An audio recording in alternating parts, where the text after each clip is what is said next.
अस्सलाम वालेकुम। इस वीडियो में हम लोग पॉइंट ऑफ सेल सॉफ्टवेयर जो है उसके मॉड्यूल्स को डिस्कस करेंगे। सबसे पहला मॉड्यूल है हमारे पास कॉन्टैक्ट। यहाँ पे दो तरह से कॉन्टैक्ट ऐड कर सकते हैं, सप्लायर और कस्टमर। सप्लायर में जाते हैं, सप्लायर वो लोग हैं जिनसे हमने प्रोडक्ट परचेज करने हैं, कस्टमर जिन्हें हमने सेल करने हैं। तो ऐड कैसे करना है, सिंपल आप ऐड पे जाएंगे यहाँ पे। अब यहाँ पे कॉन्टैक्ट टाइप में हमारे पास तीन तरह का हो सकता है। एक है सप्लायर जिनसे हमने प्रोडक्ट परचेज करने हैं, कस्टमर जिन्हें सेल करने हैं, और बहुत मतलब कुछ हमारे पास सप्लायर ऐसे होते हैं जो जिनसे हम लोग प्रोडक्ट परचेज भी कर रहे होते हैं और वो हमसे कुछ प्रोडक्ट सेल परचेज भी कर रहे होते हैं। वो भी हमसे परचेज कर रहे हैं, हम भी उनसे परचेज कर रहे हैं, वो आने का बहुत। तो अभी फिलहाल सप्लायर रहने दें। अब सप्लायर अगर इंडिविजुअल है तो आप इंडिविजुअल सेलेक्ट करके उसका नेम एंटर कर दें। अगर वो बिजनेस सप्लायर है तो बिजनेस का जस्ट नेम और फोन नंबर आप ऐड करेंगे यहाँ पे। लाइक हमारे पास जो बिजनेस नेम है वो क्या है, एबीसी शॉप है, और यहाँ पे हम लोग उसका फोन नंबर एंटर कर देते हैं। यहाँ पे मैं कुछ भी ऐड कर रहा हूँ। यहाँ पर हमारे पास है कॉन्टैक्ट आईडी। ये यहाँ पर क्या है कि अगर आप इसे एम्प्टी छोड़ देंगे तो ये उसकी आईडी ऑटो जनरेट हो जाएगी। अगर आप उसे देना चाह रहे हैं, लाइक एबीसी है तो मैं कह देता हूँ एबीसी 1। तो जैसे ही मैं एबीसी लिखूंगा तो ये एग्जैक्ट इसी सप्लायर को पॉइंट करेगा। अब यहाँ पर सिंपली ऐड सेव कर दें तो सप्लायर हमारे पास ऐड हो गए हैं। एबीसी शॉप है, एबीसी 1 उसकी क्या है, आईडी है। बैलेंस ओपनिंग कोई नहीं है, ना हमने उससे लेने हैं ना देने हैं। अच्छा, तो ये सारा डाटा हमने ऐड कर दिया।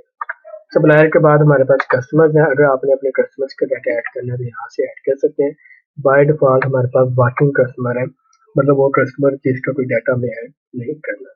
तो ये पॉइंट ऑफ पीओएस स्क्रीन पे जब जाएंगे तो वहाँ पर बाय डिफॉल्ट वर्किंग कस्टमर होगा। तो कस्टमर ऐड करना भी सेम वैसे ही है। सिंपल ऐड पे जाएं, कस्टमर कॉन्टैक्ट टाइप कर दें। इंडिविजुअल कस्टमर है तो उसका नेम, ये जो स्टार लगा हुआ है फर्स्ट नेम के साथ स्टार का मतलब ये लाजमी है। जैसे मोबाइल नंबर के साथ स्टार लिखा तो ये लाजमी है, अदरवाइज डाटा सेव नहीं होगा। बाकी जो फील्ड है ये रिक्वायर्ड नहीं है। जैसे भी मैं इसको सेव करूंगा तो ये नहीं करेगा। दिस फील्ड इज रिक्वायर्ड और दिस फील्ड इज रिक्वायर्ड। तो आप इसकी तरह से कस्टमर ऐड कर सकते हैं। अच्छा, कॉन्टैक्ट के बाद हमारे पास है प्रोडक्ट। प्रोडक्ट में जाके आप यहाँ पे दिस प्रोडक्ट पे जाएंगे। इस प्रोडक्ट पे जाएंगे तो यहाँ पे हमारे पास जितने प्रोडक्ट्स ऐड होंगे वो आ जाएंगे। लाइक हम लोग एक नया प्रोडक्ट ऐड करते हैं।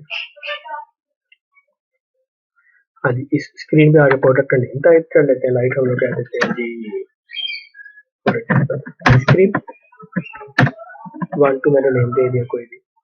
अच्छा, उसके बाद हमारे पास जो है SKU, अगर आप इस प्रोडक्ट को आईडी देना चाह रहे हो, ये आईडी है, तो अगर आप आईडी देना चाह रहे हो मैनुअल तो मैनुअल लेके, अदरवाइज आप इसको एम्प्टी छोड़ते ये सॉफ्टवेयर खुद जनरेट कर देगा। अच्छा, उसके बाद हमारे पास है स्टॉक मैनेज करना है, तो इसको चेक कर दें, अदरवाइज इसको अनचेक कर दें। अच्छा, स्टॉक के बाद यहाँ पर अलर्ट क्वांटिटी, मतलब अगर हमारा स्टॉक इस क्वांटिटी से कम होगा, जैसे इसी पे आए वो कह रहे हैं get alert well stock product stock reach और goes below the specified quantity, मतलब मैं कहता हूँ 5। कि जैसे ही इस प्रोडक्ट की जो क्वांटिटी 5 या 5 से कम होगी तो मुझे यहाँ पर होम पे जाके ना वो बता देगा कि ये जो प्रोडक्ट है ये आउट ऑफ स्टॉक होने वाला है, तो आप इसको ऑर्डर कर दें। तो ये इसका फायदा है। उसके बाद प्रोडक्ट की इमेज यहाँ से उठा लें। आप लोग ब्राउज पे जाएंगे तो आप अपने पीसी से जाकर जो भी इमेज ऐड करना चाह रहे हैं तो सिंपली सेलेक्ट कर लें इमेज। प्रोडक्ट की डिस्क्रिप्शन ऐड करनी है, यहाँ पर ऐड करना है, ब्राउजर ऐड करना है, करते हैं, अदरवाइज कोई जरूरत नहीं। अच्छा, सबसे एंड पर हमारे पास है यहाँ पर ये स्क्रीन हमारे काम की है। यहाँ पे आपने बताना है कि टैक्स एप्लीकेबल है तो हमने कर दिया है कि कोई टैक्स नहीं है। अब सेल प्राइस हमने बतानी है कि कौन सी है। अब सेल प्राइस जो हमारे पास जब प्रोडक्ट सेल करेंगे तो उसके ऊपर इंक्लूसिव होगा विद टैक्स और एक्सक्लूसिव मतलब विदाउट टैक्स। तो यहाँ पर हम लोग कह लेते हैं कि हम लोग उस पर कोई टैक्स नहीं ले रहे, एक्सक्लूसिव मतलब टैक्स हमने निकाल दिया। अच्छा, उसके बाद हमने उसकी जो परचेज प्राइस है, मतलब हमने खरीदा कितने में। फॉर एग्जाम्पल मैं कहता हूँ मैं एक प्रोडक्ट खरीद रहा हूँ 100 रुपये में। अच्छा, 100 रुपये में खरीद रहा हूँ, वो टैक्स निकाल के भी और टैक्स के साथ कितने किया। प्रॉफिट मार्जिन हमने सेटिंग में बाय डिफॉल्ट किया और 25%, तो ये 25% उसने खुद कैलकुलेट करके सेलिंग प्राइस कैलकुलेट कर दिया कि 125 रुपये में सेल करना है। अगर आप नहीं करना चाह रहे, मैं कहता हूँ मैं 140 का करना चाह रहा हूँ, 140 कर दें तो ये खुद मार्जिन करेगा कैलकुलेट कि कितना मार्जिन है। अच्छा, उसके बाद इंक्लूसिव टैक्स करना चाह रहे हैं कि टैक्स निकाल के कितना है, तो ये जरूरत नहीं है हमें। क्योंकि हमने यहाँ पर एक्सक्लूसिव किया है, तो एक्सक्लूसिव सेलिंग प्राइस है। प्रोडक्ट इमेज यहाँ से दोबारा ऐड करना चाह रहे हैं तो इमेज ऐड कर दें। सिंपल आपने जो दोबारा देखें, प्रोडक्ट का नेम लाजमी है, नेम के बाद आईडी देना चाह रहे हैं, जैसे फॉर एग्जांपल मैं कह देता हूँ आइस, सिंपली आईडी हो जाएगी, नहीं देना चाह रहे कोई तो। अच्छा, आईडी के बाद अलर्ट क्वांटिटी बतानी है, अलर्ट क्वांटिटी के बाद जो आपने चीज बतानी है वो क्या है उसकी, यहाँ से परचेज प्राइस और सेल प्राइस, दो चीजें एंटर करनी है, सेव करना है, सिंपल। अब ये सॉफ्टवेयर हमें इस सेल और परचेज प्राइस से बता देगा कि हमारा प्रॉफिट कितना हो रहा है, क्योंकि कोई भी प्रोडक्ट जब सेल हो रहा है तो उसे कैसे पता चलेगा कि कितना प्रॉफिट है, purchase price minus sale price. अच्छा, उसके बाद अभी हमने प्रोडक्ट ऐड किया है, अब ये प्रोडक्ट हम लोग खरीदेंगे कहाँ से, हम लोग खरीदेंगे सप्लायर से, मतलब अभी हमने जो सप्लायर ऐड किए थे वहां से हम लोग प्रोडक्ट को क्या करेंगे, परचेज। तो परचेज में जाके हम लोग परचेज करने जा रहे हैं। अभी जो हमने आइसक्रीम यहाँ पे प्रोडक्ट ऐड किया है, तो यहाँ पे आके आप बताएंगे कि क्या परचेज करना चाह रहे हैं। मैं कहता हूँ आइस, मैंने लिखा है स्पेलिंग आइस। अच्छा, ये देखें, ये डिलीट करना तो यहाँ पे डिलीट करना, मैं यहाँ पे टाइप करता हूँ AIC। अभी स्पेलिंग फुल टाइप नहीं किया क्योंकि IC वाला एक ही प्रोडक्ट था। लाइक मैं टाइप कर देता हूँ VA। अभी दो प्रोडक्ट आ गए, ये मुझे बता रहा है कि इनमें से कौन सा है, मैं नहीं सिलेक्ट कर रहा। अब ये प्रोडक्ट जो टेक्स्ट है वो सिलेक्ट हो गया। अब मैं दोबारा टाइप करूंगा तो वो सारा जीरो से टाइप करेगा। अब ये कैसे हमने करना है कि जैसे मैं यहाँ पर कर रहा हूँ VAL, सॉरी, अब ये मुझे दो प्रोडक्ट रिकमेंड कर रहा है। अब मैं इसको यहाँ पर क्लिक करता हूँ तो ये सिलेक्ट हो रहा है। आपने कीबोर्ड के ऊपर ना राइट वाला एरो की प्रेस करनी है तो ये अनसिलेक्ट हो जाएगा, आप यहाँ से इसी की करेक्शन कर सकते हैं। अच्छा, तो हमने फिलहाल क्या ऐड करना था, दोबारा ऐड कर ले, हमने ऐड करना है आइसक्रीम, तो मैं लिखता हूँ IC, तो ऑटोमेटिकली आइसक्रीम ऐड होगी। अब मैं कहता हूँ कि आइसक्रीम मैंने कितनी क्वांटिटी परचेज की है, मैंने 100 क्वांटिटी परचेज की है। अच्छा, अब यूनिट कॉस्ट कितनी थी, हमने ऊपर उधर परचेजिंग प्राइस ऐड की थी 100, तो यहाँ पर बाय डिफॉल्ट 100 आ गया। अब अगर हम लोग सप्लायर से परचेज कर रहे हैं 100 रुपीज़ है, अगर वो सप्लायर हमें डिस्काउंट देता है, फॉर एग्जाम्पल 5 रुपये पर प्रोडक्ट हमें डिस्काउंट दे रहे हैं, तो अब हम लोग क्या कर रहे हैं, हम लोग उस सप्लायर को 95 पे करेंगे। हमारा प्रॉफिट मार्जिन 40 से 47 हो गया, क्योंकि हमने 95 के लिए 140 की सेल कर दी। अब किसी यूनिट में हमने परचेज की है 30 में, यूनिट हम लोग ऐड कर सकते हैं। अच्छा, अब नीचे आ गए, अब ये हमारे पास 100 जो क्वांटिटी है 9500 की हमने परचेज की। परचेज करने के बाद अब हमने उस सप्लायर को पेमेंट करनी है। पेमेंट कैसे करनी है हमने, नीचे आ। अच्छा, यहाँ पर अगर आप एक्सपेंसिव शिपिंग के ऐड करना चाह रहे हैं तो शिपिंग की डिटेल या चार्जेस ऐड कर सकते हैं। फॉर एग्जांपल हम कह देते हैं शिपिंग कितनी की है, 500 की है। तो अब हमने हमारे पास टोटल हमने परचेज कर ली 10,000 की। अब 10,000 की परचेज की है, 10,000 में से अब हमने उस बंदे को सप्लायर को कितने दे दिए, 5,000 हमने दे दिए। कैसे दिए, बाय बैंक। अब बैंक में हम लोग उसको बताएंगे किस अकाउंट में भेजें, उसका नोट लिखना है तो हम लोग नोट यहाँ पे डिफाइन कर देंगे। अगर आपने बाय कैश किया है तो सिंपल कैश कर दें, बाय कार्ड किया है तो कार्ड नंबर, होल्डर नेम, ये सारा ट्रांजैक्शन नंबर हम लोग दे देंगे, ताकि हमारे पास रिकॉर्ड हो कि हमने कार्ड से ट्रांजैक्शन की है, इस डेट को की है, ये ट्रांजैक्शन नंबर है। तो जो भी पेमेंट मेथड है आप कर सकते हैं। तो बाय कैश कर दिए तो हम लोग कह देते हैं remaining payment will be paid after जो भी आप यहाँ पे नोट देना चाह रहे हैं। अब हमारे पास पेमेंट ड्यू आ गई है, 5,000 हमने पे कर दिया, 5,000 हमारे पास ड्यू, सेव कर दिया। अच्छा, यहाँ पे एरर दे रहा है, कौन सी चीज़ हमने मिस की है, सॉरी, यहाँ पे हमने ऊपर सबसे बताना है कि सप्लायर कौन सा है, तो सप्लायर यहाँ पे ऐड कर दे, यहाँ पे सप्लायर का नेम टाइप करने आ जाएगा। तो यहाँ पर हमारे पास ये सप्लायर ऐड है, मैं कहता हूँ ABC सप्लायर है जो हमने ऐड किया था। और जो परचेज हमने की है वो हमारे पास प्रोडक्ट आ चुके हैं, पेंडिंग है, या हमने ऑर्डर दिया अभी, फॉर एग्जाम्पल मैं कहता हूँ हमने जो प्रोडक्ट ऑर्डर किए थे वो परचेज वो हमारे पास आ गए, हमने रिसीव कर लिया, तो ये हमारे पास शॉप का नेम आ जाएगा।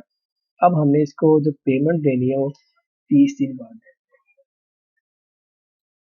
पे टर्म हमारे पास क्या है कि जितनी देर बाद हमने इसको इंस्टॉलमेंट में पे करना है। अच्छा, फिर अगर हम लोग उसकी इनवॉइस की पिक्चर या पीडीएफ फाइल ऐड करना चाह रहे हैं यहाँ पे सेव कर सकते हैं ताकि हमारे पास सेव कर दें। अब ये डाटा सेव हो जाएगा।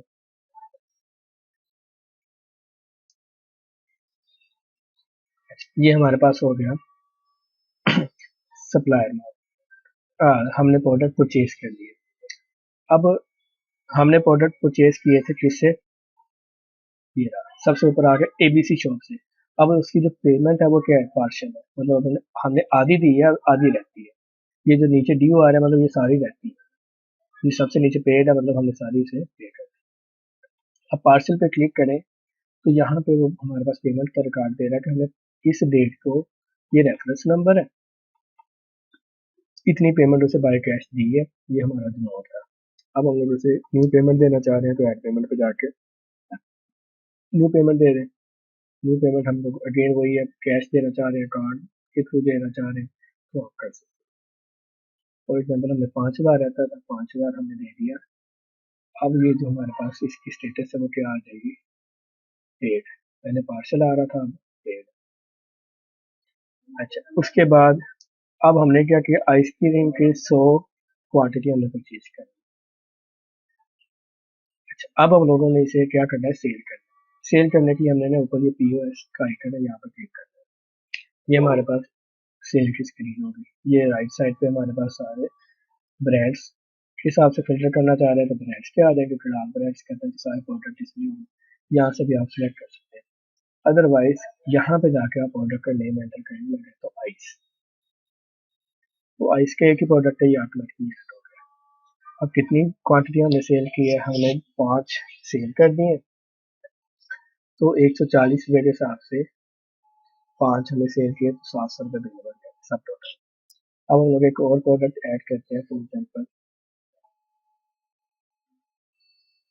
ये आ गया, ये हमने ऐड, इसको सेल करके सिलेक्ट करें। अब इसकी प्राइस कितनी है जी, एक की, ये इतनी प्राइस हमने सॉफ्टवेयर में एंटर की हुई है, आप इसे ऐड करते जाए जितना भी ऐड करें। अब हम लोग इसको 1 सेल कर। अच्छा, अब सेल करने के बाद अगर आप डिस्काउंट देना चाह रहे हैं तो ये जो पेन वाला आइकन है इसको क्लिक करते हैं, एडिट डिस्काउंट। डिस्काउंट हम लोग उसे फिक्स कर देते हैं कितना, क्योंकि इसका बिल कितना बना है 7,30,000, हम लोग इसको 500 डिस्काउंट कर देते हैं, या 765 रुपये हम लोग ऊपर वाले डिस्काउंट कर देते हैं। तो 7,30,000 765 थे, 765 डिस्काउंट हो गया। अब हमारे पास टोटल बचेगा 7,30,000, ये रहा टोटल पे। अब हमने इसको क्या कर देना है, बाय कैश इसको रिसीव कर लेना है। कैश पे क्लिक करेंगे, ये हमारे पास टोटल ट्रांजेक्शन इनवॉइस बन जाएगी। अब इस इनवॉइस को देख लें, हमारे पास इनवॉइस नंबर आ गया, कस्टमर, क्योंकि हमने यहाँ पर वर्किंग कस्टमर लिखा हुआ तो वर्किंग कस्टमर है। ये हमारे पास प्रोडक्ट 2 हमने सेल की है, ये टोटल प्राइस थी, ये डिस्काउंट के लिए हमारे पास टोटल पैसे आ गए। इस तरह से हम लोग इसको सेल कर सकते हैं।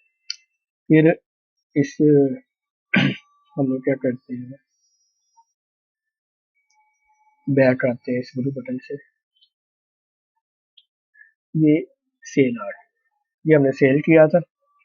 अच्छा, अब क्या होता है जी, अब हमने जो प्रोडक्ट सेल किया, कस्टमर हमें प्रोडक्ट वापस लेके आ जाता है। रिटर्न कैसे करनी है, रिटर्न करने के लिए हमारे पास ये इनवॉइस नंबर होना चाहिए। कस्टमर के पास इनवॉइस होगी तो रिटर्न होगा, ये अपने कस्टमर को बता देना है। अच्छा, तो अब ये चीज़ रिटर्न करनी है तो आप एक्शन पे जाके ना, यहाँ पे हमारे पास है सेल रिटर्न, कि ये जो सेल की थी वो रिटर्न आ गई है। अब इस रिटर्न पे जाएंगे तो हम लोग रिटर्न वाली स्क्रीन पे आ गए, रिटर्न वाली स्क्रीन पे आ गए, जो प्रोडक्ट हमने सेल किए थे वो आ गए वापस, हमने ये डिस्काउंट। अब हम लोग क्या करते हैं जी, हम लोग कहते हैं ये 2 चीज़ें सेल की थी, ये जो हमने आइसक्रीम के 5 क्वांटिटी सेल की थी ये तो रिटर्न नहीं आई, ये जो हमने सेल किया था ये 1 क्वांटिटी वाला, ये वापस आ गया। तो ये इतनी की चीज़ वापस आ गई। अब क्योंकि हमने डिस्काउंट उसे कितना दिया हुआ था, 765 रुपये, याद है। अच्छा, अब हम लोग क्या कर देते हैं, उसे डिस्काउंट 765 नहीं देना, अब हम लोग उसे डिस्काउंट कितना दे देते हैं, लाइक 30 रुपीज। 30 हमने डिस्काउंट किए।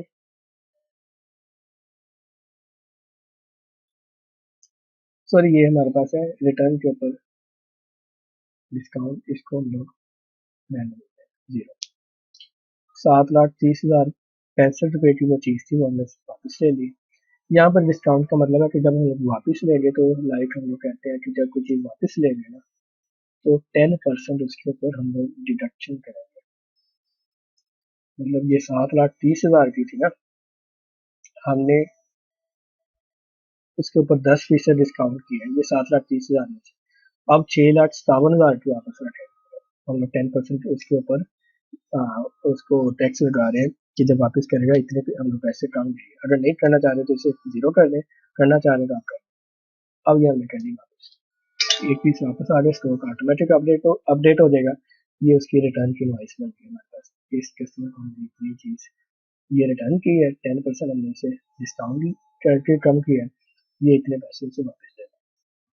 अच्छा, ये हमारे पास हो गया परचेज। और रिटर्न करने के लिए आपने क्या करना है, ऑल सेल्स में जाके दोबारा मैं प्रोसीजर बता दूँ, जो हमारे पास इनवाइस आईडी थी उस पर जाना है और क्या करना है, सेल रिटर्न करना है, फिर जाके आप उसे रिटर्न करें। तो इस तरह से हम लोग होम पे जाएं। अब हमारे पास ट्रांजेक्शन हो गया है, तो होम पे हमें रिपोर्ट्स देगा। फिल्टर बाय डेट में टू डे में हमारे पास सेल कोई नहीं है। अच्छा, ये हमारे पास 27 तारीख की ट्रांजेक्शन है। ये हमारे पास पूरे साल की रिपोर्ट होगी। आउट ऑफ स्टॉक हमारे पास ये देख लें, एक ही प्रोडक्ट है, उसके 4 पीस रह गए। हमें जो सेल का ऑर्डर आया होगा तो यहाँ पे होगा पेंडिंग शिपमेंट, जो हमने प्रोडक्ट शिप करना है तो यहाँ पर शो किया। तो इस तरह से। अच्छा, अब हमारे पास रह गया रिपोर्ट। रिपोर्ट में एक तो हम लोग जो बेसिक यूज करेंगे, ये 2 डेज प्रॉफिट वाला। 2 डेज प्रॉफिट में हमारे पास ये यहाँ पे शो करेगा, आज हमें ग्रॉस प्रॉफिट कितना हुआ है, नेट प्रॉफिट कितना हुआ है, total sale minus total purchase और नेट प्रॉफिट, ये सारा उसने फॉर्मूला दिया हुआ है। ये आप डेली बेस पे रिपोर्ट चेक कर सकते हैं। उसके बाद प्रॉफिट लॉस रिपोर्ट चाहिए, यहाँ पे आकर हम लोग ले सकते हैं। प्रॉफिट बाय डेट चेक करना है, प्रॉफिट बाय कस्टमर चेक करना है, तो ये आप सारी रिपोर्ट चेक कर सकते हैं यहाँ